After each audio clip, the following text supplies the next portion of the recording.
Sus años de experiencia en política internacional crean el calibre necesario para analizar los asuntos principales de nuestra nación y el mundo. Armando Valdés está en Radio Isla 1320. Esto es Sobre la Mesa. Buenos días, Puerto Rico. Soy Armando Valdés. Usted escucha Sobre la Mesa por Radio Isla 1320. Hoy José Yello Ortiz Daliot y Víctor García San Inocencio son nuestros analistas. Eva Prados, portavoz del Frente Ciudadano para la Auditoría de la Deuda y ex candidata del Movimiento Victoria Ciudadana a la Cámara, estará con nosotros. Y en el último segmento, el ex candidato a la gobernación independiente Eliezer Molina estará con nosotros también a partir de las 9:40 de la mañana. Todo eso y por supuesto, como todos los días de lunes a miércoles, se sienta a la mesa Marilú Guzmán y junto a ella ustedes y yo analizamos todos los temas. Para hoy, víspera del Día de los Enamorados, vi que el iraquí trajo regalitos a todo el mundo aquí. Me trajo unas donitas a mí. El que esté en Radio Isla ahora mismo no haya recibido una donita de víspera de San Valentín del iraquí, pase por el control. Está repartiéndolas allí. Pase por el control. 13 de febrero del 2023, son las 8:06 de la mañana. Los asuntos del país tienen prioridad, por eso llegamos a poner las cartas sobre la mesa. Es un amor el iraquí, un amor. Tengo varios temas que discutir en la mañana de hoy. 4 temas fundamentalmente. Voy a estar hablando sobre una noticia que reportó el periódico El Nuevo Día en el día de ayer acerca del personal de emergencias médicas a través de todo Puerto Rico y las implicaciones que esto está teniendo en el cuidado de emergencias para personas que sufren algún percance de salud. Vimos y escuchábamos esta mañana a Julio entrevistando a un funcionario de la policía hablando del gran número de incidentes, choques automovilísticos, Insiste mi buen amigo José Delgado, debo decir que fue director de la Comisión para la Seguridad en el Tránsito, que no son accidentes cuando una persona decidió tomarse 15 cervezas y posteriormente conducir un vehículo. Eso es un choque. Eso no fue un accidente. Es muy probable que si uno asume un comportamiento riesgoso, que eso va a conllevar la realización, la materialización de ese riesgo y por tanto no se vale hablar de un accidente, que es que de pronto cayó un meteorito. Eso es un accidente, eso es algo fortuito. Así que voy a estar hablando un poco sobre lo que está pasando con emergencias médicas. Voy a hablar también sobre la situación en Turquía y Siria, específicamente en cuanto a un elemento que yo creo que nos toca aquí en Puerto Rico, no por minimizar la tragedia humana, estamos hablando de ya un evento catastrófico que ha cobrado la vida, según estimados por las autoridades en ambos países, de más de 33,000 personas. Imagínense ustedes la escala y la magnitud de la tragedia humana de la que estamos hablando. Y quiero traerlo acá a Puerto Rico por un elemento relacionado con los códigos de construcción y la impunidad que a menudo impera en los procesos para conceder permisos de construcción en Puerto Rico y por lo visto a través de todo el mundo. También quiero hablar sobre este dinero que ahora Pedro Pierluisi quiere recuperar, dinero que alegadamente fue mal pagado por el ex gobernador Ricardo Rosselló, su campaña y su gobierno, la Fortaleza, por el alquiler de unos vehículos. Quiero simplemente mencionarlo. Y por último, hay una noticia interesantísima hoy acerca de un proyecto de ley que está radicando el representante por acumulación del Movimiento Victoria Ciudadana, José Bernardo Márquez, para atender un tema que yo llevo semanas, si no meses, discutiendo en el programa, que es el problema en Puerto Rico con las armas y específicamente con las municiones legales. Vamos a estar tocando eso también en este primer segmento. Vamos a ver si me da tiempo. Comienzo con el tema de las ambulancias, el personal de emergencias médicas. Esta noticia que voy a comentar fue publicada ayer en el periódico El Nuevo Día, página 6, la firma Marga Párez Arroyo.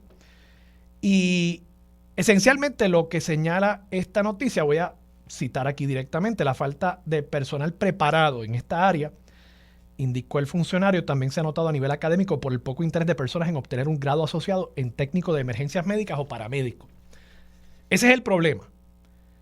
El resultado de ese problema es que estamos viendo situaciones como esta que denunció una mujer por las redes sociales, y cito: recientemente una mujer denunció por las redes sociales la rabia que sentía tras la muerte de su abuela. Según contó, esto ocurrió luego de que el sistema de emergencia de Yauco fallara en auxiliarla ante la ausencia de personal para atenderla. Una ambulancia de otro pueblo llegó media hora después de su llamada, relató, pero la mujer en necesidad de asistencia médica había fallecido. Y claro, cuando una ambulancia llega en 5 minutos, las posibilidades de que una persona pueda ser restablecida su salud son mucho más altas que si se tarda media hora. Y cada 5 minutos, y esto lo pueden analizar mucho mejor personas que saben de este tema, pero cada minuto que pasa, no cada 5 minutos, cada minuto que pasa sin que una persona que está atravesando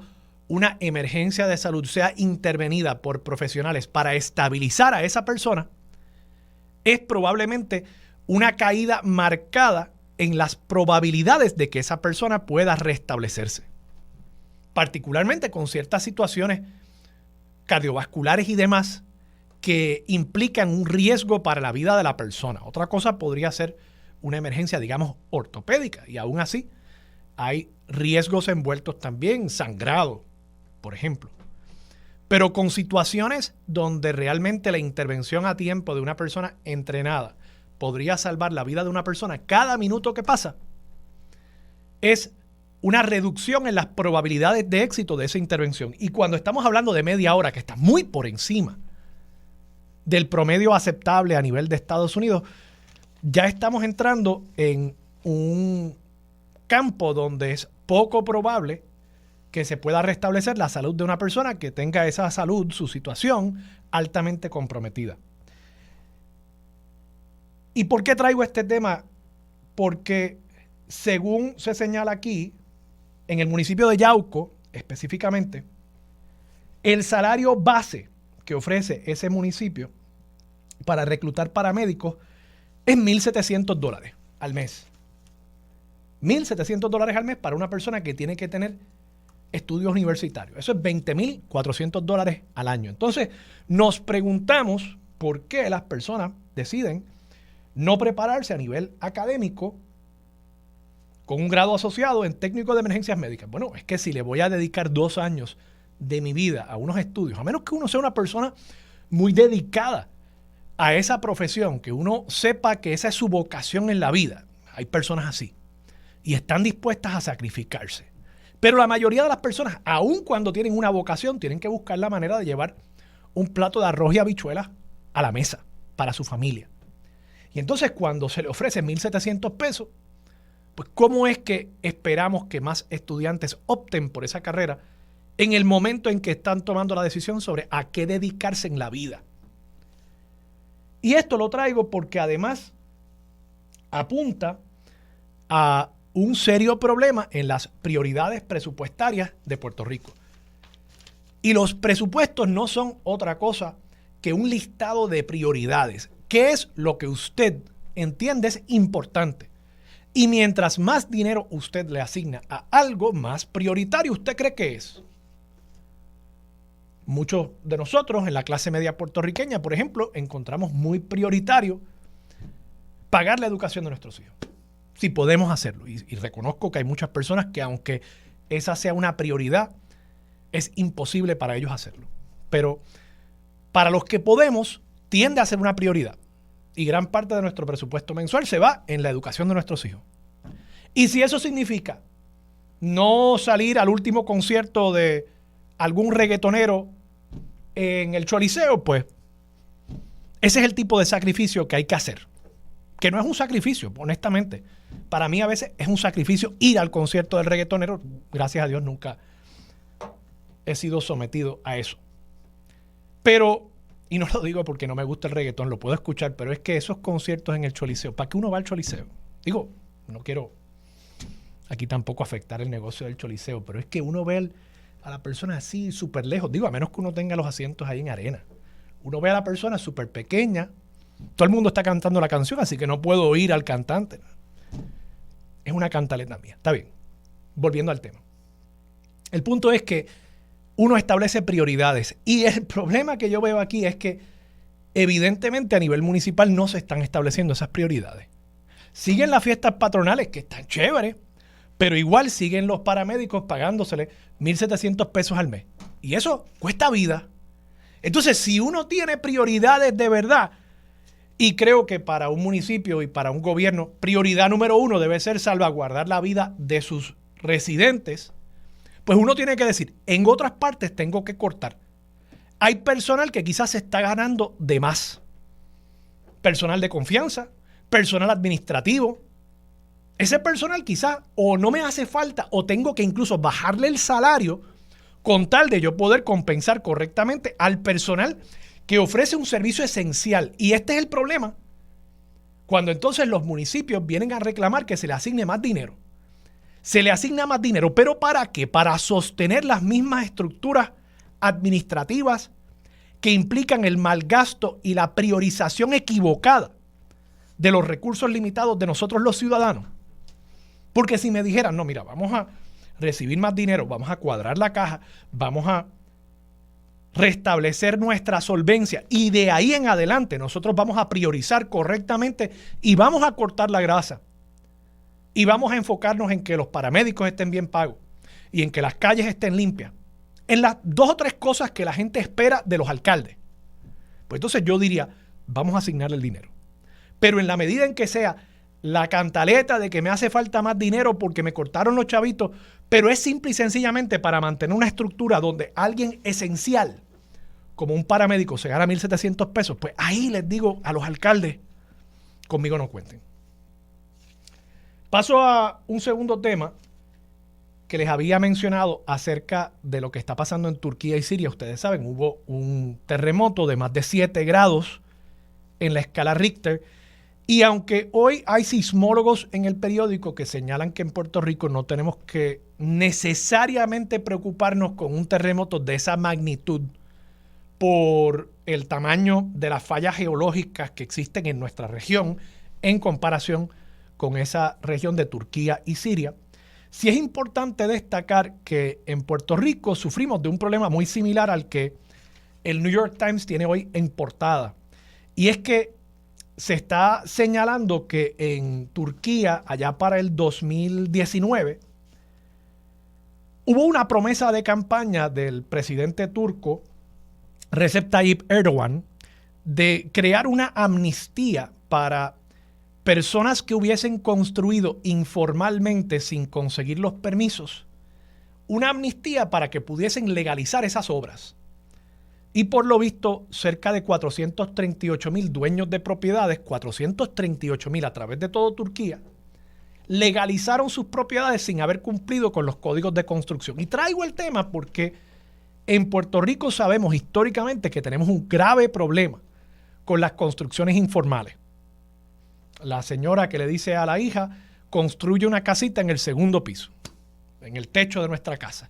Y viene el compadre y le trae unos bloques y un poquito de cemento y por ahí mismo empiezan a construir la casa sin encomendarse a nadie, sin utilizar un profesional certificado para que diseñe esa estructura de tal forma que sea segura.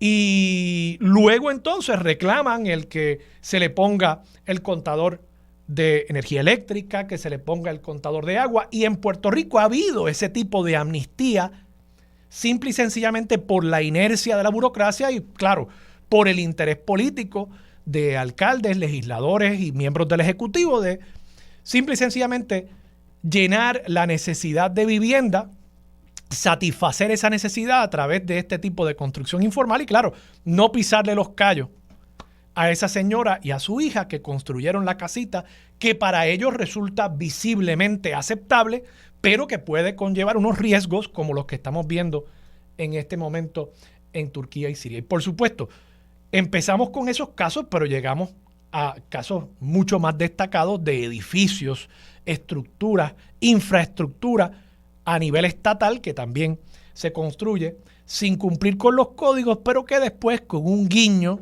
y a veces supongo yo que también con una paca de billetes al estilo de alegadamente Ángel Pérez y Oscar Santamaría, pues se resuelven esos problemas. Luego, esa resolución de esos problemas trae situaciones como la que está viviendo Turquía y Siria en estos precisos momentos. Bueno, tengo que irme a la pausa. Este tema lo voy a dejar sobre la mesa. Ya Marilu Guzmán está a punto de sentarse, así que quiero dejárselo a ella.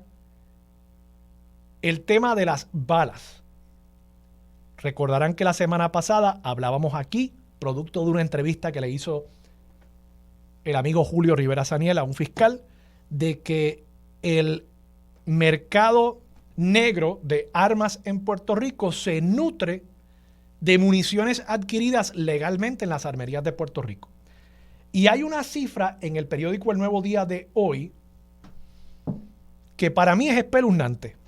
En el año 2021, esto es un año, gente, se vendieron en Puerto Rico 18, o bueno, se importaron, no sé si se vendieron, pero se importaron 18.9 millones de balas a Puerto Rico, solamente en el año 2021. Esto según el doctor Diego Zavala, que es entendido en esta materia. Eso quiere decir que en Puerto Rico se importaron en el 2021 únicamente más de 6 balas por cada ser humano, por cada hombre, por cada mujer, por cada anciano, por cada niño. 6 balas.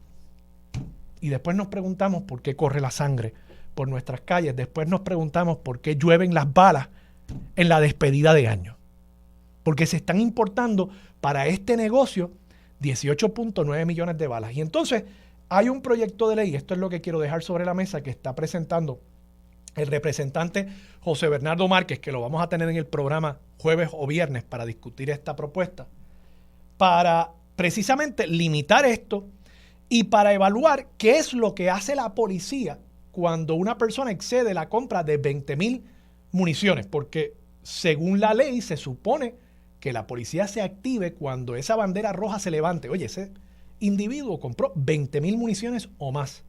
Y hasta ahora el negociado de la policía, a pesar de las peticiones de información que hiciera José Bernardo Márquez, no le ha informado al representante qué es lo que ellos hacen. Y yo creo que esto es un tema que hay que atender y que dejo sobre la mesa para que lo discutamos después de la pausa con Marilu Guzmán aquí en Sobre la Mesa por Radio Isla 1320. Regresamos, soy Armando Valdés, usted escucha Sobre la Mesa por Radio Isla 1320 y a esta hora se sienta a la mesa Marilu Guzmán. Marilu, buenos días, ¿cómo estás?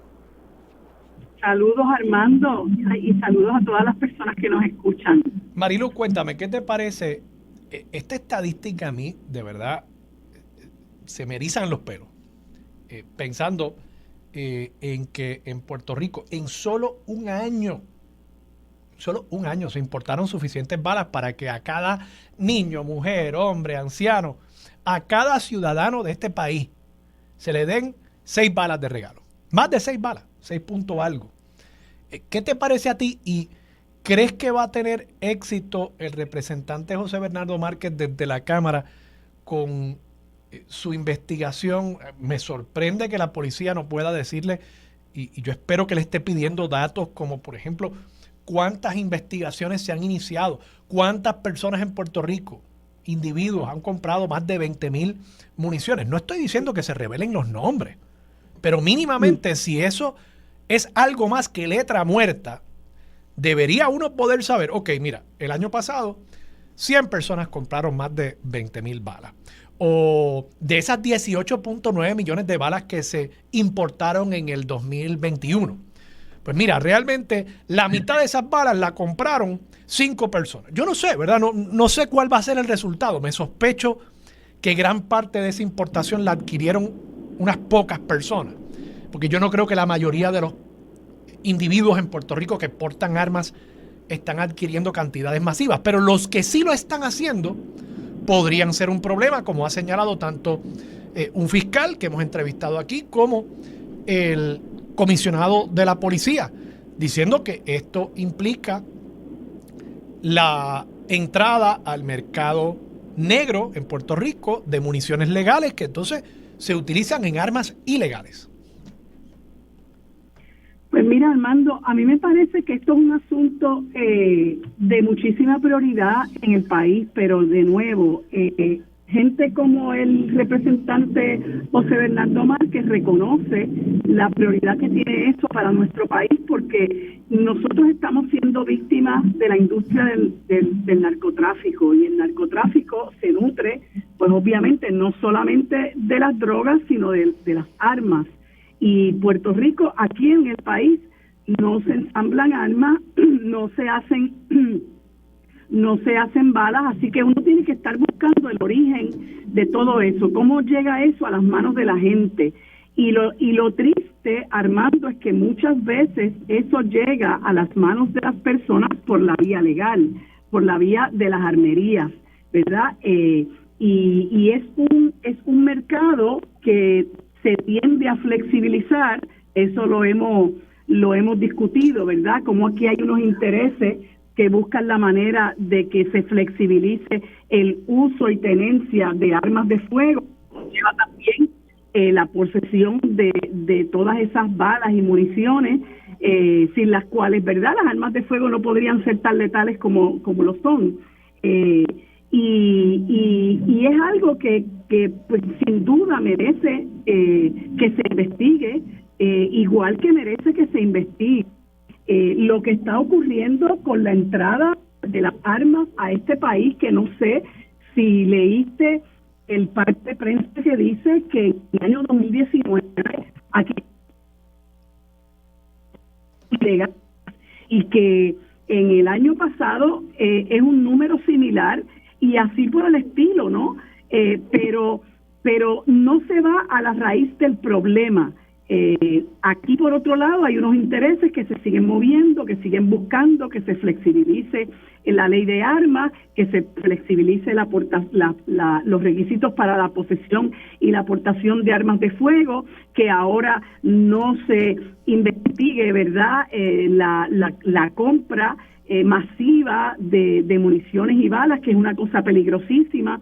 Y yo, bueno, le deseo suerte a mi compañero José Bernardo Márquez, que es una persona que ha sido un legislador muy serio, que ha aportado muy buenos proyectos de ley. Lamentablemente, pues el hecho de pertenecer al movimiento Victoria Ciudadana se ha utilizado en alguna medida, bueno, para minimizar lo que tenga él y otros compañeros que aportar.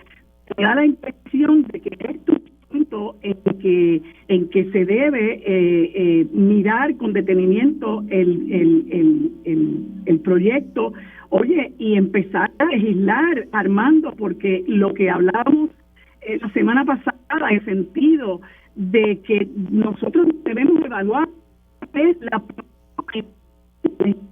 si realmente lo que está haciendo redunda en cambio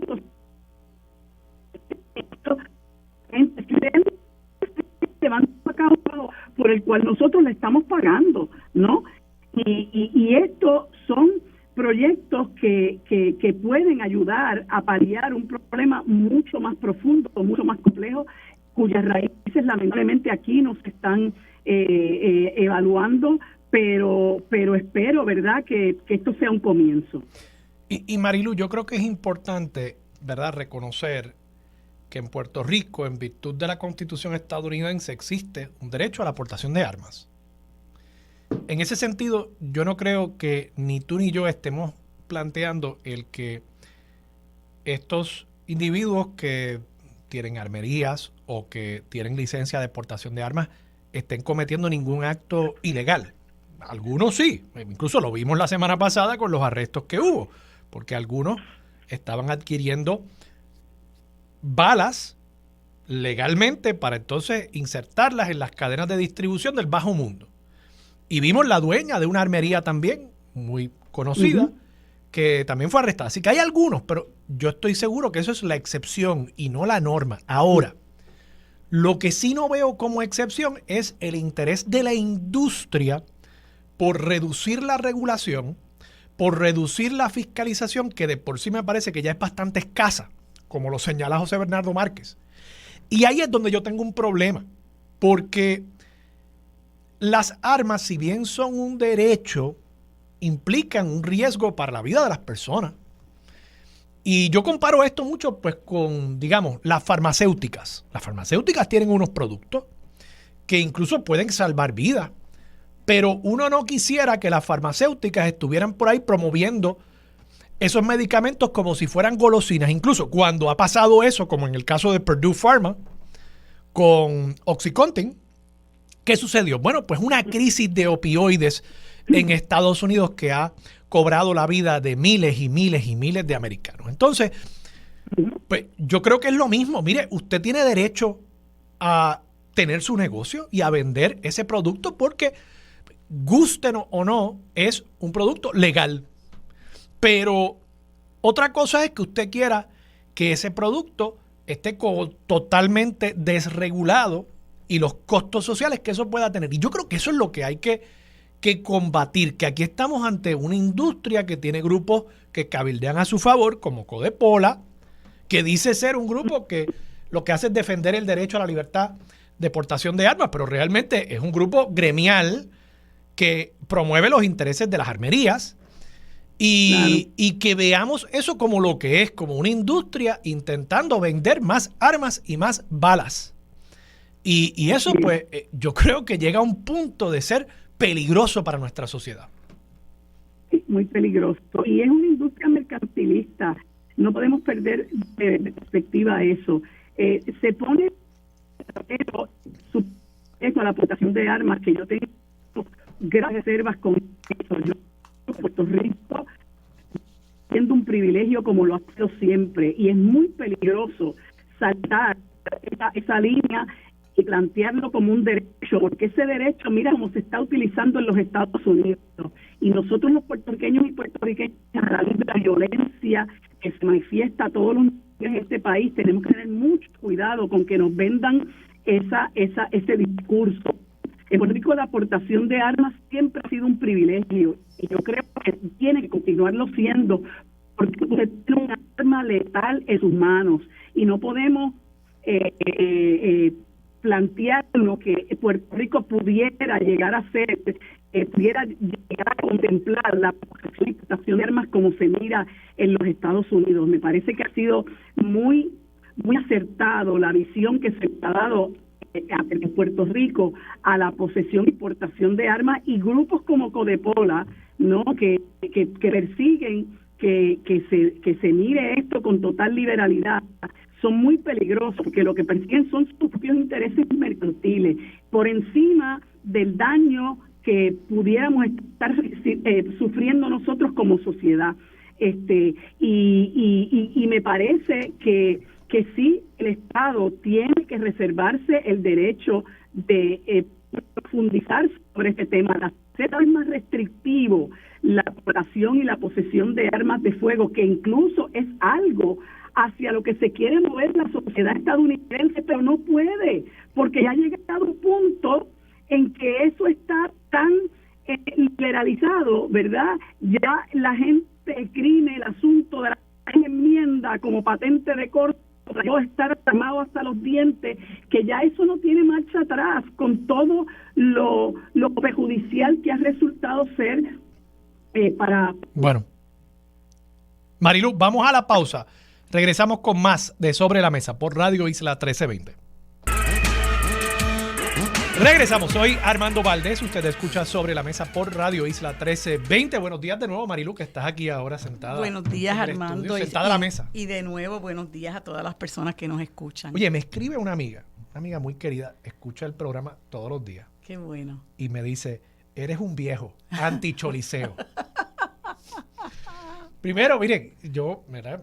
Los viejos, los adultos mayores, yo he visto muchos que les encanta ir al choliseo. Yo es que simple y sencillamente, y vamos, no quiero, mi esposa es loca con ir al choliseo, a cualquier cosa, cualquier baile muñeca que haya en el choliseo, ella quiere ir. Y entonces me arrastra a mí hasta allí. Y esa experiencia, primero de uno llegar hasta allí, el parking, la cantidad de gente que hay. E insisto, como yo no puedo comprar los boletos esos en arena, una vez, fíjate, cuando Billy Joel vino, tenía unos buenos boletos. Ajá. Pero el resto del tiempo uno va allí, está súper lejos, sí, ve a la persona más pequeño que lo vería en mi televisor en casa, y de nuevo, no se oye la música porque todo el mundo está ahí esgalillado. cantando mal las canciones, el tipo está ahí al frente. Sí. Pues no sé, o sea, para mí, y yo nunca de chiquito, yo no iba tampoco a muchos conciertos. Pues, Pues yo voy si me interesa, y de hecho el viernes fui a ver a Rod Stewart. ¿Qué? Ajá, No el me viernes fui a digas. ver a Rod Stewart, que me gustó mucho, ¿verdad? Pero Marilu, tú. Y sí, yo soy baby boomer. No me digas. Sí, me trajo muchos recuerdos y yo le decía a mis amigas, bueno, de todo esto es baby boomers. ¿Estaba había lleno? alguna. No, porque solamente se abrió la mitad. Pero esa mitad que se abrió, pues sí se llenó y te confieso que fue un show a todo nivel, o sea, una banda exquisita, unas cantantes fabulosas. Rod Stewart tiene 78 años, pero está bueno, todavía le queda. Años, de sí, verdad, todavía wow. le queda, creo que hay una de sus hijas que canta con él. Y una banda estupenda, así que la pasamos súper bien. A mí, en el caso mío, depende del espectáculo de que se trate. Y te tengo que confesar que creo que te lo había comentado, que hace como mes y medio yo sí me sacrifiqué. Porque una amiga... Wisin y Yandel. Ajá, Sí, una amiga sí. tenía una taquilla que le sobraba y yo me sacrifiqué, porque te lo juro que me sacrifiqué.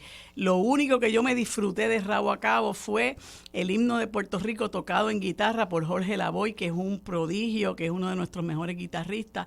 Eso fue lo que yo más me disfruté, pero realmente, y lo digo con mucho respeto al que les gusta cierto tipo de reggaetón, porque a mí me gusta cierto tipo de reggaetón. A mí me gusta también. A mí me gusta Daddy pero Yankee, no a mí me gusta necesariamente Teo para ir a un Calderón. concierto. Pues mira, si Teo Calderón saliera a la superficie de nuevo, yo voy a estar ahí, no necesariamente en primera fila, pero ahí estaría. Me gusta Daddy Yankee, no soy fanática de Bad Bunny, tengo que decirlo.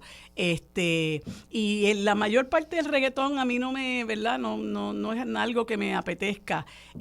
Pero si hay algo bueno en el Choliseo, pues mira, voy a verlo. Sí me parece que es muy caro, sí me parece que la oferta de comida es muy pobre, y eso está proliferando en ciertos lugares. Por ejemplo, tú vas al distrito T-Mobile y la oferta de comida es fatal, amén de que los tragos son carísimos. O sea, lamentablemente aquí hay un sector del país que está totalmente excluida de ese tipo de espectáculos porque no tienen el poder adquisitivo para poder costear eso, ¿verdad? Y muchos de nosotros, pues sí, y de nosotras podemos hacerlo porque trabajamos, pero aún así me parece extremadamente caro y la oferta es pobrísima. Yo creo que eso es una falta de respeto a lo que se le ofrece a la gente en estos sitios para comer. Me parece que es una soberana falta de respeto, y es como bueno, pues tenemos un mercado cautivo ahí que breguen.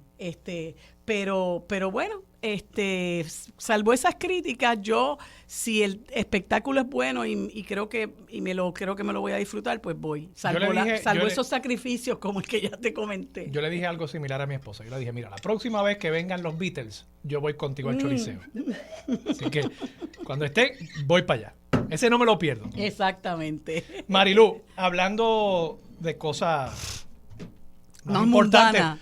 Sí, igual, quizás más absurda.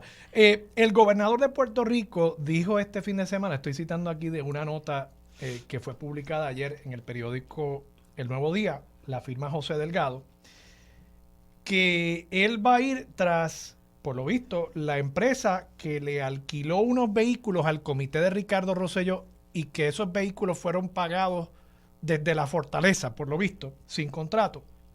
Pues él va a ir para que le restituyan el dinero contra la empresa de alquiler de vehículos. Y yo me cuestiono aquí, y voy a leer la nota. La Oficina del Contralor Electoral ya habría requerido al comité de Ricardo Rosselló, en este momento uno de los delegados electos para cabildear por la estadidad ante el Congreso, restituir $229,000 que fueron pagados a una empresa de alquiler. Y dice Pierluisi, cita, quien recibió el pago por el uso de esos vehículos pudiera ser el que tiene que restaurar el dinero. Entonces yo me pregunto, ¿por qué Pierluisi va primero tras el pequeño comerciante, mediano comerciante, no sé el tamaño de esta empresa, y no piensa en que primero debería coger el teléfono y preguntarle a Ricky Rosselló, o ver si el comité de Ricardo Rosselló todavía existe en la oficina del Contralor? Yo no sé, o sea, es muy posible que esta empresa no haya sabido que no se le estaba pagando correctamente por unos vehículos que le alquiló al comité de campaña de Ricardo Rosselló. Y entonces, porque, oye, un negocio de alquiler no tiene por qué saber necesariamente del intríngulis legal, ¿verdad? Yo tengo mi contrato de adhesión en la compañía de alquiler y tú firmas y pones tus iniciales, estás como 3 horas ahí para alquilar un vehículo, porque eso no lo han podido mangar todavía, eso siempre tarda. Sí. Y entonces tú te llevas el vehículo, pues ¿por qué esa empresa ahora? Y digo, no, de nuevo, puede que ellos hayan sabido, pero me sospecho que no. Entonces, ¿por qué esa empresa es la que tiene que responder ahora? ¿Y por qué es que Pedro Pierluisi y el gobierno de Pedro Pierluisi insisten en proteger en todo la figura de Ricardo Rosselló? Mira, a mí, yo no sé si él pretende proteger a Ricardo Rosselló, pero a mí eso me parece un aguaje y me parece una ¿verdad? Una tontería, porque yo creo que hay varias cosas más importantes que eso. Primero, Pierluisi debería preocuparse por qué la Contralora está haciendo arqueología contable, ¿verdad? ¿Por qué nosotros a la altura del 2023 tenemos que estar manejando un asunto que le compete a Alejandro García Padilla y a Ricardo Rosselló? Que no es que los excluyamos de responsabilidad, sí hay que hacerlo, pero ¿por qué nosotros estamos invirtiendo en una oficina que lo que hace es arqueología contable cuando esos trabajos deberían agilizarse para que esas auditorías corran como deban correr y no nos corramos, perdonando la redundancia, el riesgo de que haya delitos prescritos, aunque algunos que tienen que ver con fondos públicos no prescriben? Pero ¿por qué tenemos que estar manejando casos de hace 7 y 8 años? Segundo, ¿por qué Pierluisi no va contra la empleada que cobraba de la oficina de la primera dama mientras tenía contratos con 2 agencias del gobierno? Eso es ilegal. ¿Por qué no va contra ella? ¿Por qué no procura que la acusen?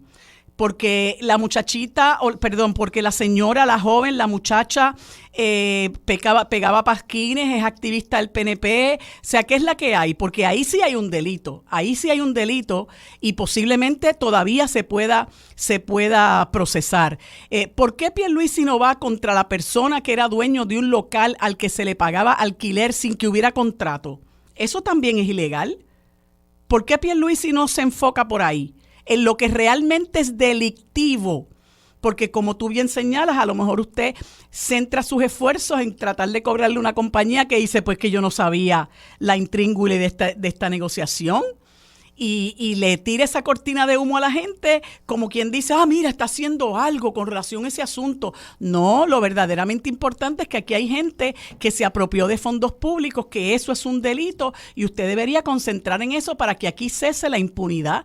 Ahí tiene dos buenos ejemplos de algo que podría ser Pierluisi contra personas que se apropiaron de fondos públicos en este esquema, ¿verdad? En estas transacciones, y dejar de estar yéndose por las ramas, que es lo que usualmente hace Pedro Pierluisi para desviar la atención de lo verdaderamente importante. Marilu, de paso, no comenté sobre el caso de Alejandro García Padilla porque yo no llego a entenderlo y estoy tratando de hacer mis averiguaciones, pero es que lo que se ha reportado hasta el momento, y para ser justo, pues lo leo aquí, la otra cara de la moneda es el reclamo para que se devuelvan $90,862 pagados sin existir un contrato por el arrendamiento de un local que sirvió de archivo inactivo entre enero de 2013, o sea, siendo Alejandro gobernador, a octubre de 2018, ya siendo Ricardo Rosselló gobernador. Pero entonces, el próximo párrafo dice, el informe de la Contraloría determinó que el director de finanzas de la oficina del gobernador autorizó 10 pagos que se excedían en $174 cada uno de los pactados en el contrato de arrendamiento.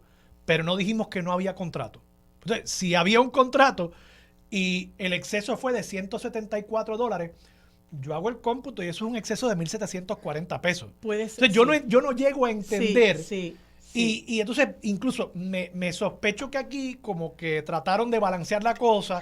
Vamos a tirarle la mala a Ricky, pero entonces también vamos a tirársela a Alejandro para que no digan, ¿verdad? A menos que ese dinero sea cuando ya no existía contrato, pero de nuevo, es algo que merece que se examine. Y si son $1,700, pues mire, cóbreselo, ¿verdad? Seguro. Porque es que son fondos públicos y aquí es tan importante el fondo público si son $10 como si son 500. Marilu, me escribe mi esposa. Ajá. Me dice, supéralo. vas conmigo a Juan Luis Guerra. Ah, tremendo. Me gusta Juan Luis, tengo que decirlo, me gusta. Al Pero lugar, fíjate, como le dicen los jueces, al lugar. en HBO hay un especial bien bonito que hicieron los muchachos de Rima. Pero no es lo que mismo. está precioso de Juan Luis cantando con una playa. Yo puedo quedarme en casa viendo No es lo eso mismo. tranquilo. No, Armando. Con un saco de popcorn. Esos puntos tienes que acumularlos. Vamos a la pausa. Regresamos con más de Sobre la Mesa por Radio Isla 1320. Bueno, amigos, como les dije hace unos instantes, en este segmento, como todos los lunes, conversamos con el licenciado José Ortiz Daliot, ex senador por el Partido Popular Democrático, y el licenciado Víctor García San Inocencio, ex representante del Partido Independentista Puertorriqueño, a quienes les damos los buenos días y las gracias por estar conmigo como todos los lunes. Buenos días, ¿cómo están? Buenos días y saludos. Buenos días. ¿Estás ahí, Víctor? Sí, estoy aquí. Buenos días a ti, saludos a ti, a Yello, el ex senador Daliot y a toda la mayoría. Sí, mejor conocido por Yello. Yello está bien, no hay problema con Yello. Los que le tenemos cariño le decimos Yello.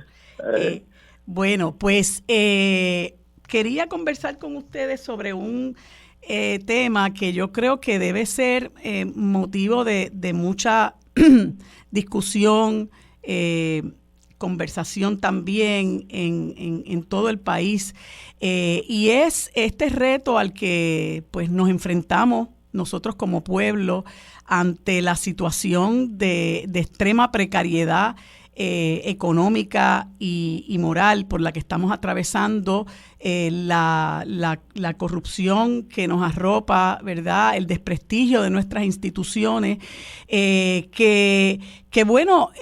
creo que no se requiere de mucho análisis el poder concluir que los partidos que se han turnado en el poder pues tienen una enorme responsabilidad en lo que es el Puerto Rico que nosotros estamos viviendo hoy, un Puerto Rico que cientos de miles de compatriotas han tenido que abandonar, y ante los enormes retos que tenemos, ante los grandes problemas que enfrentamos como sociedad, pues por ejemplo nosotros tenemos un Partido Popular que en estos momentos está inmerso en un proceso interno de selección de candidaturas, y que según la queja de mucha gente, incluyendo gente al interior de su propio partido, es un partido que no tiene un proyecto de país, es un partido que no tiene un proyecto de país que ofrecerle a la gente, más allá que seguir administrando el presente estado de cosas. Estamos sufriendo unas experiencias que son consecuencia precisamente del modelo económico y político implantado por el Partido Popular, y ese liderato, si se puede llamar liderato, del partido no se da por enterado. Hay figuras que interesan insertarse en ese liderato, pero que tampoco parecen traer nada nuevo a la mesa. Y por otro lado, pues tenemos un Partido Nuevo Progresista que es un partido que, a mi juicio, ¿verdad? Y creo que muchas personas coinciden con eso, ha institucionalizado la corrupción en el país, que ve esta privatización de los servicios esenciales como cosa normal, ¿no? Y continúa entregándole el patrimonio del pueblo a los grandes intereses, y todo lo que representa un atropello más al país tienden a justificarlo, pero se escudan detrás del hecho de que nos van a traer la estadidad, y en los Estados Unidos obviamente cada día eso se ve mucho más remoto, particularmente con este nuevo Congreso que tenemos ahora, las expresiones que ha hecho Joe Manchin en el Senado, las expresiones que ha hecho Bruce Westerman y otros congresistas. Entonces, mientras tenemos esa oferta, ¿no?, que para muchos puertorriqueños y puertorriqueñas tristemente todavía es factible, hay otros sectores del país que buscan sanear la administración pública, buscan combatir decididamente la corrupción, buscan encaminar un proceso de descolonización, y ante esa amenaza, entre comillas, ¿no?, ante la posibilidad de que realmente el pueblo comience a mirar a otro lado, usted tiene discursos como el que vi hoy en una columna del licenciado Díaz Olivo, donde dice: Juan Dalmau en principio lo tiene todo, tiene carisma e intelectualidad, aunque está en la mediana de la mediana edad, aún luce refrescante y juvenil. Su problema, 2 puntos. El ancla del independentismo y el socialismo de su colectividad y el peso de lidiar con el movimiento Victoria Ciudadana. Es decir, ante la debacle que ha representado la gobernanza de estos dos partidos por los pasados 54 años, vamos a sacar el cuco a pasear. Y entonces me gustaría que ustedes, lo vuelvo y lo digo, que con mucha, con tristeza por esperanza, todavía Yello milita en uno de esos partidos y sé que es una persona con unas grandes inquietudes y con unos grandes, ¿verdad?, una gran desazón, ¿verdad?, de todas formas. Y me gustaría, Yello, como tú, ¿verdad?, militas en el Partido Popular, ¿qué mensaje tenemos para la gente que como tú, ¿verdad?, está viendo cómo nuestro país se hace pedazos a ciencia y paciencia de estas colectividades venidas a menos, ¿no?, pero que son en grandísima medida las responsables de lo que estamos sufriendo hoy?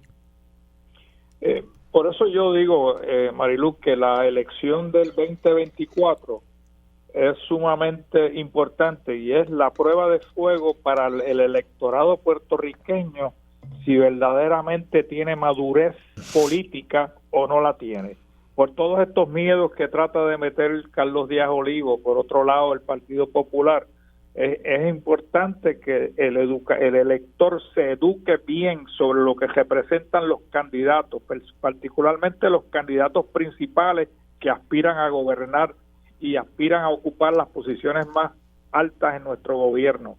En el Partido Popular, como dijo José Manuel Ortiz creo que fue ayer, el partido necesita una reformulación, pero no es una reorganización de elegir una junta de directores o elegir otros miembros a incluirlo. Eso tiene su valor, pero el valor fundamental que tiene el Partido Popular es la reformulación ideológica, que se niegan inclusive a dejar que a los miembros del partido hablen de ella. ¿Cuántas veces José Luis Dalmau nos ha invitado a hablar sobre el estatus político, sobre el problema colonial y solamente lo menciona, pero no invita realmente?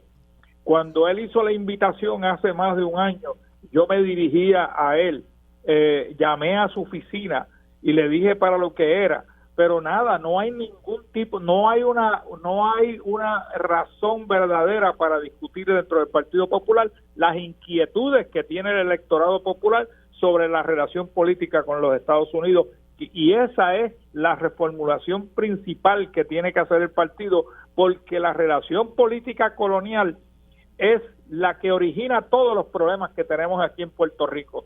Yo escucho a Pablo José decir que el desarrollo económico es el tema principal. Bueno, pero ¿y cómo se puede hacer desarrollo económico cuando a ti te imponen una ley de cabotaje que no te deja traer los productos más baratos en barcos de bandera extranjera?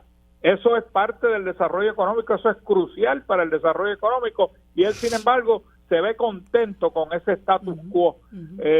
El partido, entonces, esta columna que escribe, cambiando el tema brevemente, del Partido Popular a la columna que escribe Díaz Olivo, como tú dices, salió el cuco a pasear. Yo creo que Puerto Rico tiene que entender que gane Juan Dalmau la gobernación no quiere decir que el otro día nos levantemos en una república.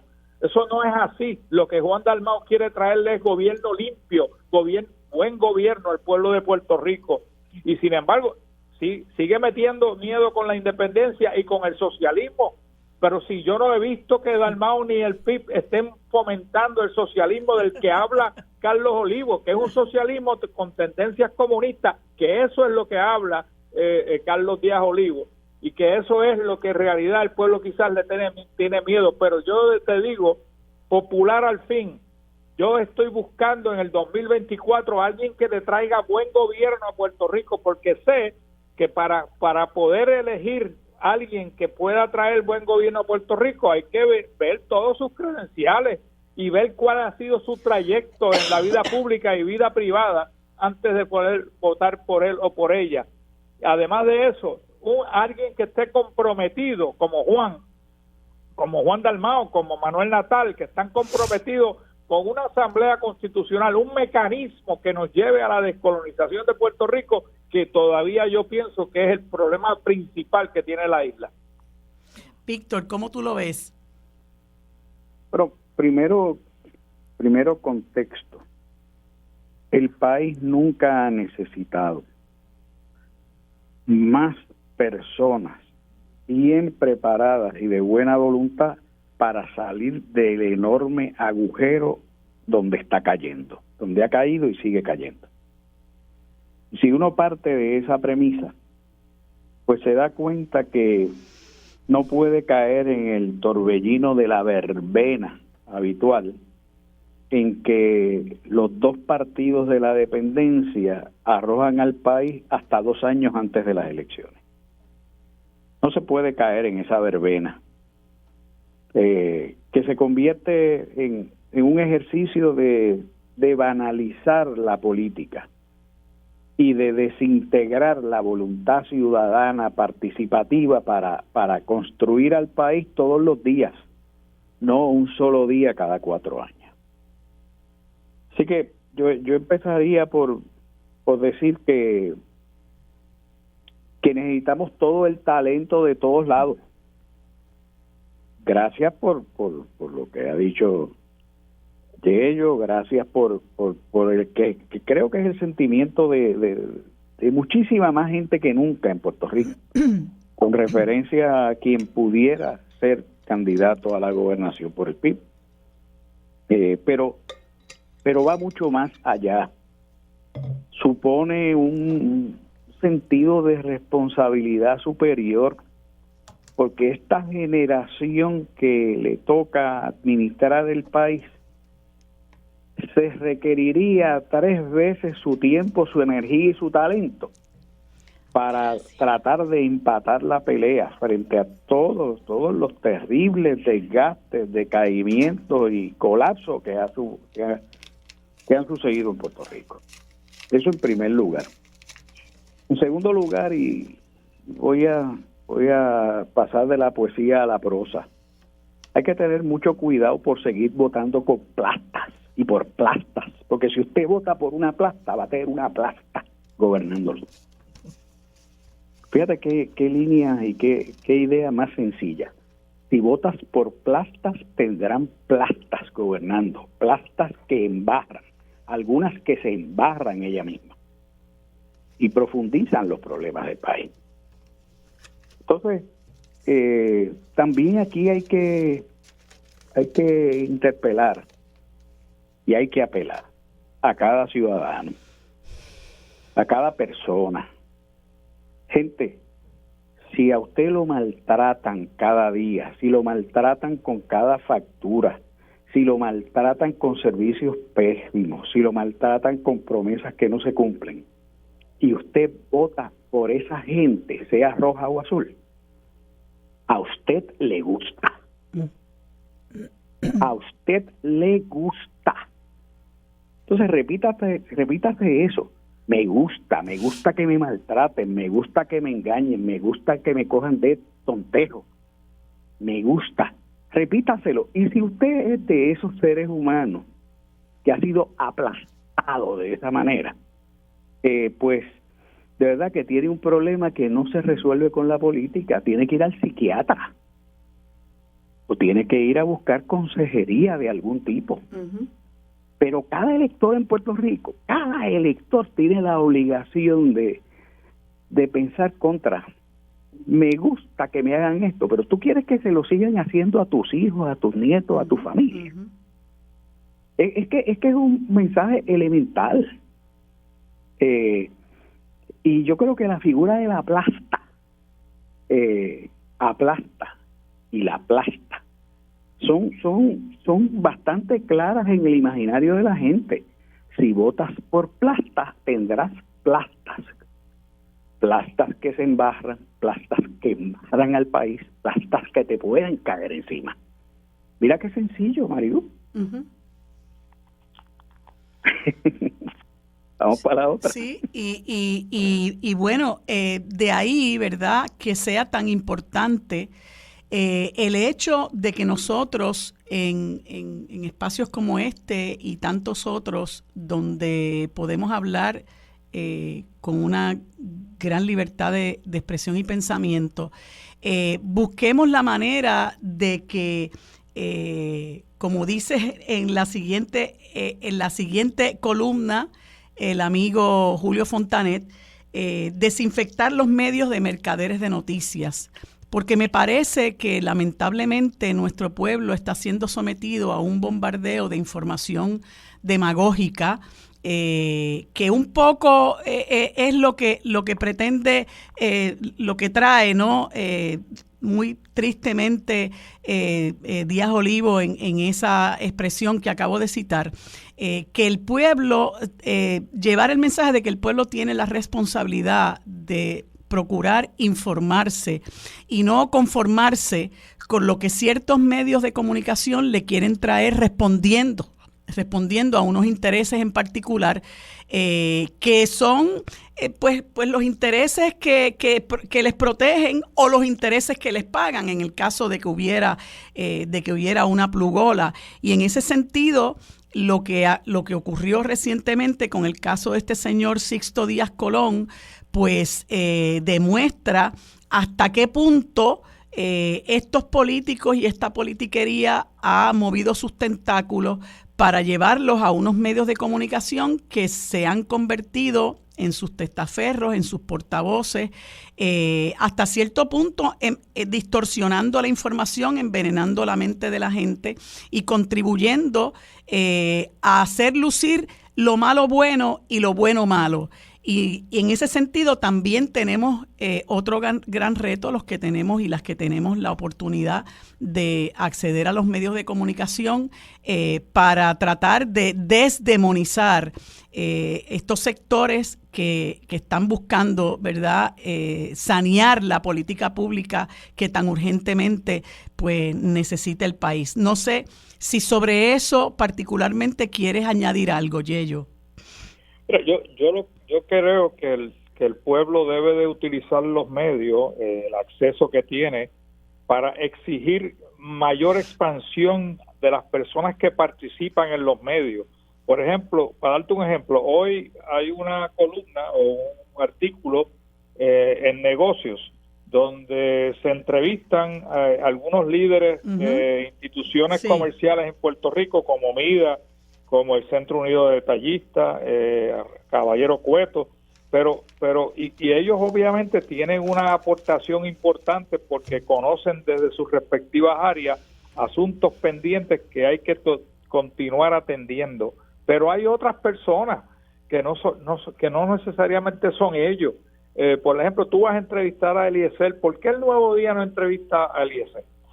¿Por qué el Nuevo Día no entrevista a algunos planificadores que yo he escuchado en la radio que saben mucho de lo que está pasando en el área de planificación, de construcción, del ambiente? Porque, o sea, tienen que expandir el número de personas a que entrevistan porque el público lee el periódico, lee o escucha la radio, ve la televisión, y tenemos que exigirle a esos productores y a esos que producen noticias a que expandan su inventario de recursos humanos para que puedan llevarle diferentes perspectivas al pueblo, y el pueblo, como dije anteriormente y repitió Víctor, puedan educarse con mayor conocimiento de causa, y eso no está sucediendo porque siempre entrevistan a las mismas personas, Marilu. Sí. Víctor, ¿tú querías comentar algo sobre esto antes de pasar a otro tema?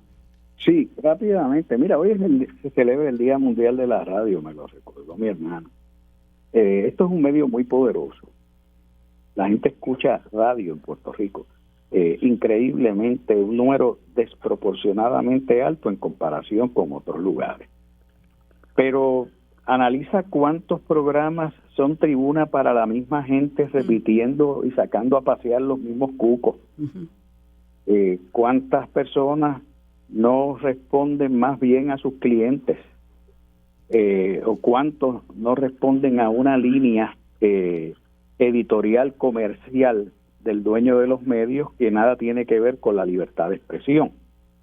Y entonces hagamos balance.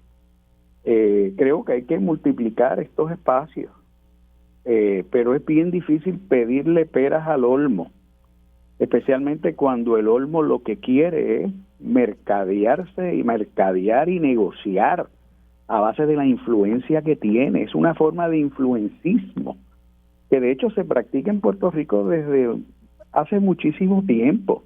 Tampoco seamos ingenuos. ¿O es que los medios de hace 50, 70, 80 años no respondían a la política gubernamental fundamentalmente? Generalmente había un medio de oposición, llámese el Imparcial de Ayuso, o llámese, pero el gobierno siempre tenía los topos en la mano, incluso obras que hoy día miramos por su valor estético, etcétera, de fotografía, de cine, etcétera. Era una división de propaganda del gobierno de Muñoz. Así que eso lo hemos tenido siempre. La pregunta es si habremos conservado y desarrollado suficiente tejido ciudadano para que se haga sentir la voluntad de la gente de carne y hueso por encima de la manipulación de esos intereses grandes. Sí, y eso es un desafío que tenemos, ¿verdad? De tratar de llegarle a nuestra gente para que pueda crear conciencia de eso. No tengo mucho tiempo, pero quería brevemente, Yello, que me des tu opinión sobre este posible aumento, este cargo que le llaman híbrido, eufemísticamente hablando, de la Autoridad de Energía, de lo que ahora genera Puerto Rico. Es algo terrible, Marilu. O sea, y no es suficiente, para mí por lo menos, no es suficiente que el gobernador ponga reparos sobre el plan enmendado. Yo creo que tiene que hacer algo más. Yo creo que el pueblo se tiene que levantar en contra de este abuso. O sea, $13 más en la factura. Yo pago $300 de luz en mi casa y somos dos, y el padre encamado que tiene mi esposa. Y o sea, yo le cuento eso a mis hijos que viven en Estados Unidos, que pagan $30, $50 de luz mensual. O sea, esto es simplemente una película de horror que se está escribiendo en el ámbito de la energía eléctrica y que lo que se le cobra a los puertorriqueños, y el gobernador no está haciendo lo suficiente. No es cuestión de decirle tengo reparo, señora Junta. No, es poner acción a sus palabras, a exigir que el gobierno de Estados Unidos, que es el responsable en parte de que tengamos una deuda tan abultada, no solamente en la Autoridad de Energía Eléctrica, sino en todo Puerto Rico, tenga alguna responsabilidad en el pago de la misma. Y esa voz no se escucha, María de Lourdes, Víctor, ni ninguno de los otros partidos tampoco. Medio minutito, Víctor, que ya me están haciendo señas. Yo creo que está montada la campaña del PNP para las elecciones que vienen. La factura Pierluisi PNP todos los meses de la electricidad. Le van a enviar ese recordatorio todos los meses. Esa es la mejor campaña que pudieron diseñar. La factura PNP Pierluisi sobre la electricidad. Así es. Bueno, gracias a ambos por haberme acompañado en este espacio. Seguimos conversando el próximo lunes. Que tengan ambos buen día. Bueno, amigos, en este próximo segmento, como les había anunciado, tenemos el gusto de conversar con la compañera licenciada Eva Prados, a quien le doy los buenos días y las gracias por acompañarnos en este segmento. Buenos días, Eva, ¿cómo estás? Buenos días, Mariluz, y muy buenos días a todos los radioescuchas.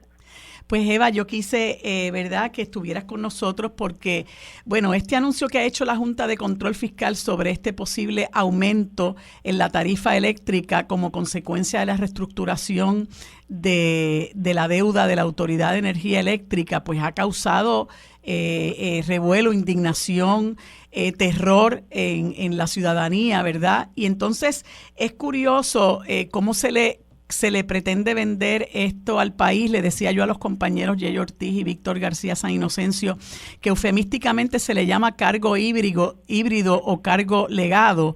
Y escuchaba yo al representante del interés público, Tomás Torres Placas, recientemente hablar en términos catastróficos con relación a esto, muy particularmente para los clientes de las pequeñas y medianas empresas. Y sé que tú, ¿verdad?, has estado llevando a cabo una serie de conversatorios a lo largo y ancho de la isla para poder orientar a la gente sobre esto, y nos gustaría que nos dejara saber qué representa esto para el país y qué podemos hacer.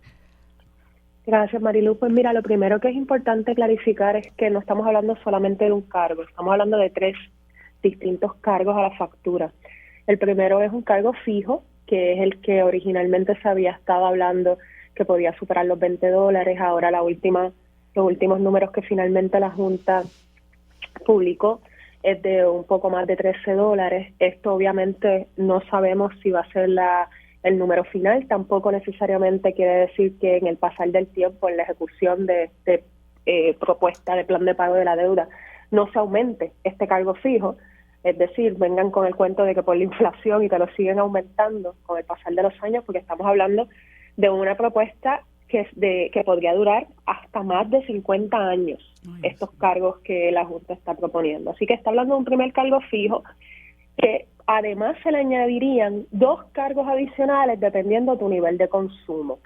Se habla de un primer cargo por los primeros 500 kilovatios hora. Aquellas personas que no entienden este concepto de kilovatio hora, lo más sencillo es que vaya a su factura de la luz y miren un encabezado que habla de su nivel de consumo. El consumo eléctrico se mide a base de kilovatio hora.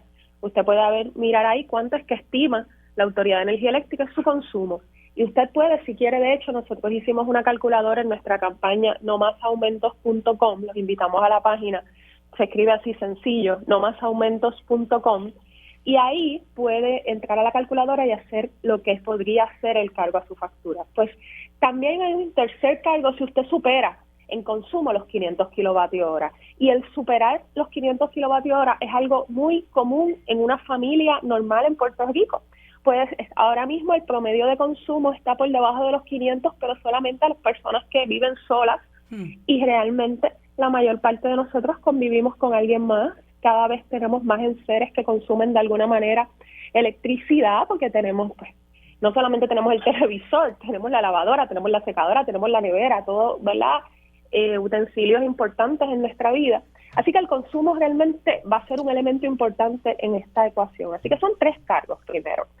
Segundo, y que es bien importante, es que también esto es distinto para los comercios. El cargo fijo para los comercios es más alto, y también podría ser, en caso de algunas industrias, hasta miles de dólares solamente en el cargo fijo. A eso se le añadiría también los 2 cargos adicionales por nivel de consumo. Así que definitivamente es arrollador el impacto de estos cargos, y sobre todo a la estabilidad del sistema, porque si ya a nivel económico estamos hablando de un cargo que va a afectar directamente nuestro bolsillo, el de todos y todas, es que como quiera esto es quitarles recursos eventualmente a mejorar el sistema en un momento en que nuestro sistema eléctrico está en crisis, ¿verdad? En donde por cualquier cosa se cae. Así que la lógica sería que el dinero se debe de invertir, lo que se pueda recaudar a través de la factura de la luz, se tiene que invertir en mejorar el sistema, en transformarlo, que es una de las propuestas que también estamos apoyando con la inversión en energías renovables, porque eso sí puede representar ahorros al sistema, ¿verdad? Depender menos del combustible. Pero la realidad es que la Junta insiste en el pago de esta deuda, que es importante porque muchos han hablado, bueno, pero que se está recortando un % de la deuda con este plan. Sí, pero no es suficiente. No es suficiente si eso requiere el imponerle a la ciudadanía y a los comercios y a nuestra economía estos cargos que van a afectarnos por décadas, que no va a mejorar el sistema eléctrico. Importante, para aquellos que no lo sepan, los fondos federales que entran por concepto de María y de FEMA no son suficientes para reparar el sistema. Así que no podemos tampoco confiar en que, bueno, pero con los fondos federales vamos a poder mejorarlo. Sí. No es suficiente. Así que eso es bien importante que lo tengamos presente. Hay una preocupación, ¿verdad? Y es en términos de ese recorte a la deuda, que creo que es como de un 48%. Ya Pierluisi dice que está complacido con eso, ¿verdad? Y bueno, se comenta que existe la posibilidad por el trust agreement que hay entre los bonistas y la autoridad de que el recorte sea mayor. Y por otro lado, ¿verdad? El hecho de que pues lo que ha estado ocurriendo con la privatización del sistema de transmisión y distribución y ahora de generación, el gobierno se va alejando de la política pública de energía renovable, lo que pues en cierta medida nos aleja de esos supuestos ahorros que deberíamos tener. Y no sé, ¿verdad?, cómo, amén del hecho, Eva, que es algo en lo que el Frente ha puesto mucho énfasis, en que esto es una deuda que nunca se ha auditado, como nunca se ha auditado ninguna de las deudas que se han reestructurado en el país, y me parece que eso es un atropello en contra de la ciudadanía, sobre cuyos hombros se pone el pago de la misma. Así mismo es, Mariluz, y es bien importante que aunque esta deuda no se ha auditado, como bien has mencionado, sí hay estudios que han señalado muchísimas irregularidades en las emisiones de estos bonos. Estamos hablando de que por mucho tiempo, más de lo que quisiéramos reconocer, la autoridad estuvo pidiendo prestado sin tener la capacidad económica para hacerlo. Es decir, si tú y yo vamos al banco, nadie nos va a prestar dinero si nosotros no podemos demostrar que efectivamente tenemos los ingresos suficientes para cubrir el pago de esa deuda. La autoridad llevaba tiempo sin tener los ingresos suficientes para poder comprometerse en esos pagos, y eso también estaba contenido en los informes y en la información disponible para los bonistas. Los bonistas sabían el riesgo que estaban asumiendo al invertir y comprar bonos con un nivel de riesgo muy alto. Por otro lado, es importante también resaltar que no estamos frente a los bonistas originales.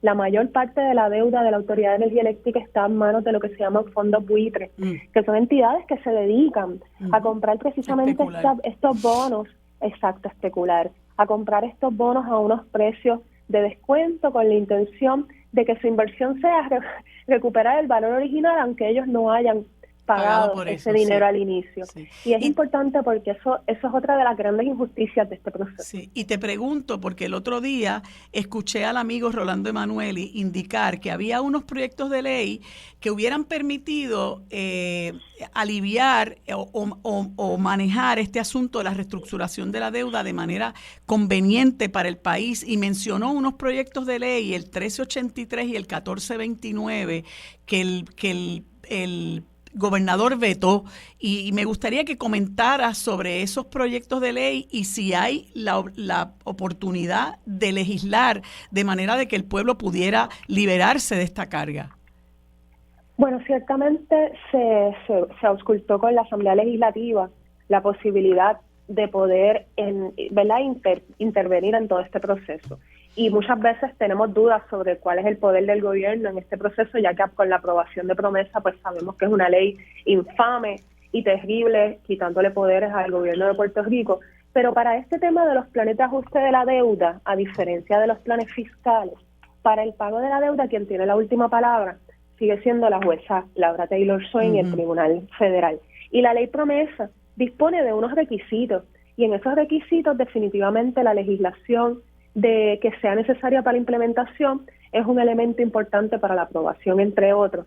Y pues precisamente la Asamblea, fuimos muchas organizaciones, desde incluso las primeras propuestas que la Junta presentó en el 2019, se ha ido a la legislatura pidiéndole que intervenga, que utilice ese poder de que se va a necesitar algún tipo de legislación o cuál es el proceso para aprobar alguna de estas emisiones. En este caso diríamos que está en el rol del negociado de energía, además de en el rol de la legislatura, en el rol del negociado de energía y en la Junta de Gobierno.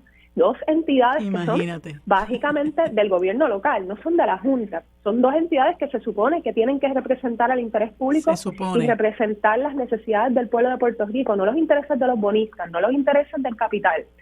Esa legislación que estábamos proponiendo buscaba que estas dos entidades, el negociado y la Junta de Gobierno, asumieran un rol activo en asegurar que cualquier acuerdo que se apruebe contara verdaderamente con el mejor interés para el pueblo de Puerto Rico, advirtiendo que cualquier propuesta de pago a la deuda que nos redujera sustancialmente, y sustancialmente es mucho más que un 40%, para evitar aumentos en facturas que van a ser detrimentales para la economía de Puerto Rico.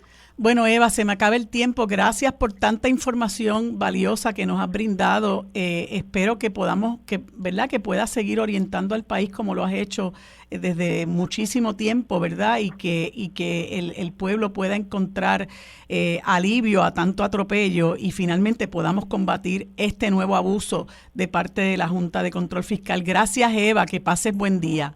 Buen día, Marilu. Bye. Bueno, amigos, en este último segmento, como les dije al inicio del programa, conversamos con el ex candidato a la gobernación y líder ambientalista Eliezer Molina, a quien le damos los buenos días y las gracias por estar con nosotros en este último segmento. Buenos días, Eliezer, ¿cómo te encuentras? Muy buenos días, licenciada. Buenos días a Puerto Rico, y pues estamos vivos, eso es importante. Sí, vivo, esa es la palabra. Bueno, hoy se supone, ¿verdad?, luego de una lucha que llevaron las comunidades y los sectores ambientalistas del país en el campamento Pelícano, y antes de eso también, ¿verdad?, para exigir la demolición de unas estructuras que se habían erigido encima de la Cueva de las Golondrinas en Aguadilla.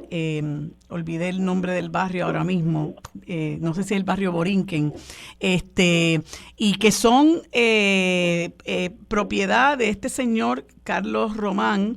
Se supone que esas estructuras se demuelan en el día de hoy. ¿Qué es lo que se prevé que ocurra? Porque veo que hay también unas expresiones de la directora de la Oficina de Gerencia de Permisos que dice, bueno, que había que esperar por los permisos de demolición, que el tribunal hizo esa orden sin contar con que esto debe, ¿verdad?, encaminarse bajo ese trámite. Por otra parte, la Secretaría de Recursos Naturales dice que ellos se van a encargar de que no haya daño, ¿verdad?, a los bienes, a los recursos naturales sobre los cuales se va a hacer esa demolición. ¿Qué se espera que ocurra hoy? Eso que tú acabas de mencionar, todo eso, es como que le da ganas a uno de reír, de que ahora están preocupados por los recursos naturales, el departamento que permitió la destrucción. Ahora la Oficina de Gerencia de Permisos está preocupada por unos permisos cuando se construyó sin permiso. Ahora es que de pronto uno ve que todas las agencias conocen el proceso, pero todo esto ocurrió ante el conocimiento de ellos, ante la vista de ellos, y nadie hizo nada. Entonces de pronto el juez dice hay que demoler, y entonces ellos reaccionan. Estamos viendo la mediocridad administrativa de las agencias de gobierno, pero aquí no ha ocurrido nada, simplemente que continúan protegiendo a este señor, Marilú, porque aquí lo importante es que se someta a un deslinde para que se devuelvan los bienes de dominio público marítimo terrestre al pueblo, y que se haga una cesión de títulos a nombre del Departamento de Recursos Naturales por la franja que esta persona se apropió. El que demuela, eso es inminente, y eso tiene que hacerlo. Pero también el estudio tiene que transferir la tierra. Él no puede continuar ocupando aquello allí. Eso no es de que yo lo demuelo y continúan las cercas, continúan las vallas y el pueblo por aquí no puede pasar. Y hay quien entra, es Recursos Naturales, que continúa arrastrando los pies. Y ese trámite le corresponde hacerlo a Recursos Naturales, el trámite del deslinde sobre los... Seguro le corresponde hacerlo a Recursos Naturales, como mismo hicieron en Rincón, en Sol y Playa, que en 2 meses tienen un deslinde de oficio. Aquí se está esperando desde el 2018 que Recursos Naturales someta un deslinde, y no lo hace. Incluso esta persona, que el señor Carlos Román, llegó hasta el tribunal con el agrimensor Carlos Vega, con un deslinde fatulo esta pasada vista, y este es el mismo agrimensor que hizo el deslinde fatulo de Sol y Playa, contratado por Recursos Naturales. Son los mismos elementos. Sí, o sea que, pero lo cierto es que una cosa es la demolición de las 2 estructuras que están erigidas sobre la cueva, y otro asunto es el proceso del deslinde. El deslinde se tiene que llevar a cabo, pero la demolición también. Claro, pero ¿hasta dónde esta persona tiene que demoler? ¿Hasta dónde? Pues eso lo determina un deslinde. Sí. No es que cogemos dos objetos para salir del paso y tranquilizar a las personas y decirle estamos haciendo algo. Aquí las cosas se tienen que hacer de la forma correcta. Usted somete un deslinde, establece los parámetros públicos, de ahí en adelante la persona podrá hacer sus trabajos privados, lo que la ley le disponga, y en lo que no sea de él, tiene que devolverlo al pueblo para el uso y disfrute de la gente. ¿Y cuál es la situación con la construcción que se conoce como The Cliff? Lo mismo, esta construcción está siendo edificada en un mogote, en una zona del Carso que está protegido por ley. Y como él se veía limitado, el señor Carlos Román, para hacer un desarrollo completo, porque el otro proyecto estaba edificado sobre la Cueva Golondrina, se inventó dos proyectos y lo que hizo fue que enclavó uno dentro del otro. Y ahora el llamado proyecto de Cliff está posterior al área de conflicto, así que no tiene ni entrada ni salida. Y también es ilegal el permiso, porque es una mala planificación. Todo por no querer, Marilu, presentar un deslinde donde le diga al pueblo, esta playa es de ustedes. Este señor se niega a hacerlo. Y te pregunto, ¿qué gestiones se pueden hacer para forzar a que ese deslinde se lleve a cabo? Las que se están haciendo, porque fíjate cómo no hacen más que las personas señalar que van a hacer algún tipo de actividad allí y rápido el Recursos Naturales mandó a demoler la estructura. Anunciaron otra 2 meses después y rápido el municipio ordenó la demolición. Se hace ahora un pasadía familiar y en una semana el juez toma la determinación de demolerlo. Le ha dejado a las personas el actuar por sí mismo en ausencia de agencias de gobierno que ejecuten una política pública que evite la agresión al medio ambiente. Sí. Así que hay que continuar. Sí, y en términos de la situación que se dio el 29 de enero, donde un guardia de seguridad, que yo le llamo un matón, contratado por este señor o sus corporaciones, pues incurrió en un delito de tentativa de asesinato contra las personas que allí estaban, al punto de que pues llegó a herir a uno de los manifestantes. ¿En qué ha quedado eso? Pues mira, es importante resaltar que la corporación que los contrata somete un comunicado diciendo que ellos actuaron según el protocolo establecido. Así que damos por entendido de que ellos actuaron según las órdenes que se les fueron brindadas. Y la policía de Puerto Rico, ante esto, resulta que el viernes me citan a mí para decirme que soy objeto de investigación. ¿Usted puede creer eso? Y mientras tanto, ¿qué está pasando con ese guardia de seguridad y ese caso que alegadamente estaba bajo investigación? Bueno, ellos dicen que la persona no se ha podido presentar porque tiene unas lesiones físicas. Todo el mundo vio los videos donde en ningún momento esta persona ni tan siquiera fue impactado por una piedra. Así que me parece que hubo algún tipo de agresión allá adentro con ellos, con los propios guardias de seguridad o no sé quién, y eso lo tienen calladito. Entonces siguen citando manifestantes, tenemos 6 manifestantes que se le van a radicar cargos nuevamente y hasta ahí es donde tenemos 6 arrestados por la manifestación y uno que se le está radicando cargo por haberle caído a tiro a las personas. Es increíble el sistema de seguridad pública que tenemos. Y mientras tanto, lo que tengo entendido es que mientras sucede todo esto, este señor tiene unos espacios que están vedados al público, que son caminos, ¿verdad?, de dominio público. Creo que uno es un camino que se utilizaba por los vecinos del lugar y él lo cercó. Mientras todo esto ocurre, hay un impedimento de paso a espacios que son de dominio público. Protegidos por la policía de Puerto Rico para que este criminal continúe haciendo todo esto. Vale recalcar eso. Porque allí hay un despliegue increíble de policía garantizando el que todo esto continúe ocurriendo. Y en términos de la citación que se dirigió contra ti, ¿tienes conocimiento de por qué razón es? ¿A qué se debe? Bueno, son 2. Tengo una citación porque ahora este asesino dice que teme por su vida contra mí, está pidiendo una orden de acecho, y hay otra que es de la policía de Puerto Rico que me dicen que soy objeto de investigación. Así que son 2. ¿Y no sabes por qué eres objeto de investigación? ¿Te indicaron por qué eres objeto de investigación? Lo que pasa es que tan pronto me leen los derechos, a petición de mi abogado, porque tampoco lo iban a hacer, Cuando le dicen que sí, que sigan esta investigación, mi abogado entonces le dice, pues entonces le van a leer los derechos. Cuando ellos me leen los derechos, que ya vemos que hay una investigación seria de la policía por los incidentes aquel día conmigo, pues decidimos entonces que ellos hagan su trabajo y cuando presenten lo que vayan a presentar, nosotros estaremos listos para defendernos. Okay. ¿Y en qué ha quedado lo de la finalmente la demolición del muro de Sol y Playa, que entiendo que había unos 120 días corriendo y no sé si ya vencieron? Pues vencen ahora en el próximo mes.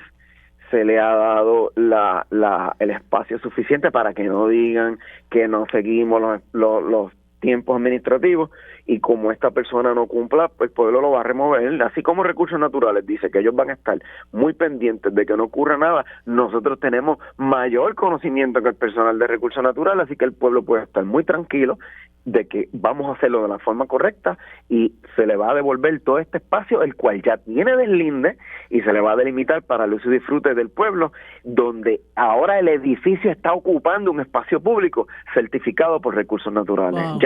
Ya no es una piscina invasora, sí. Es el edificio el que está ocupando un espacio público. Así que esperamos también las declaraciones de la Secretaría de Recursos Naturales a esos fines. Bueno, Eliezer, muchas gracias por habernos dedicado este tiempo. Vamos a seguir pendientes de lo que ocurra y cualquier otra cosa, pues nos volveremos a comunicar. Muchas gracias por haber estado con nosotros en este segmento. Amigos, hemos terminado por hoy el programa Sobre la Mesa. Gracias por habernos sintonizado. Nos vemos y nos escuchamos en el día de mañana. Lo próximo es Mili Méndez en Dígame la Verdad.